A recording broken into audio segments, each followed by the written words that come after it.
The Chancellor appears each week, explaining why we're in a fix.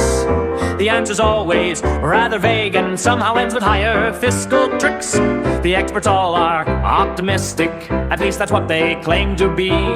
Though every forecast they produce requires a disclaimer A to Z. Oh, the nation's gone for consultation. Every problem gets a review. There's a task force and a commission and a panel looking into it too.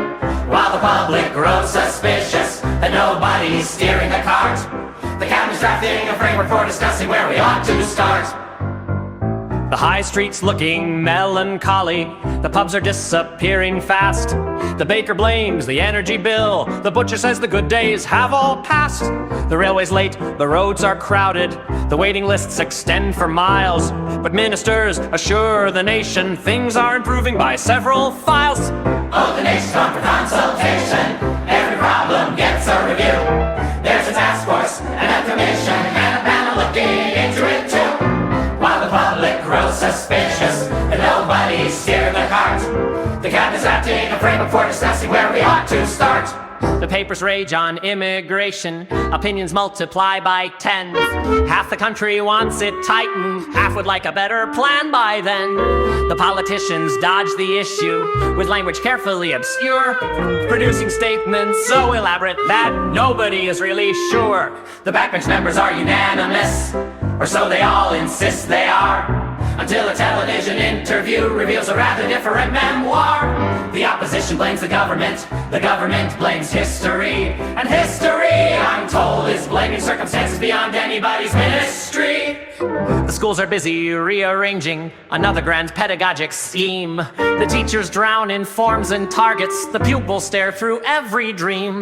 The ministers proclaim advancement with charts ascending to the skies, while parents learn that world-class progress comes with ever more revised advice.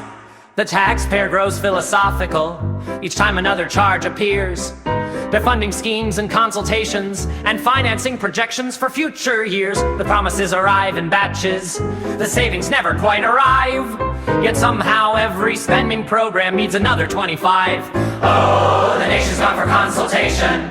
Every problem gets a review. There's a task force and a commission and a panel looking into it too. While the public grows suspicious that nobody's steering the cart, the cabinet's drafting a framework for discussing where we ought to start. Yet Britain carries on regardless, as Britain always seems to do, with grumbling elevated proudly to a national perspective and virtue. We'll queue politely for the future, complain magnificently too, and await the next grand strategy explaining what the last one failed to do. Oh, the nation's out for consultation. We're studying decline in depth.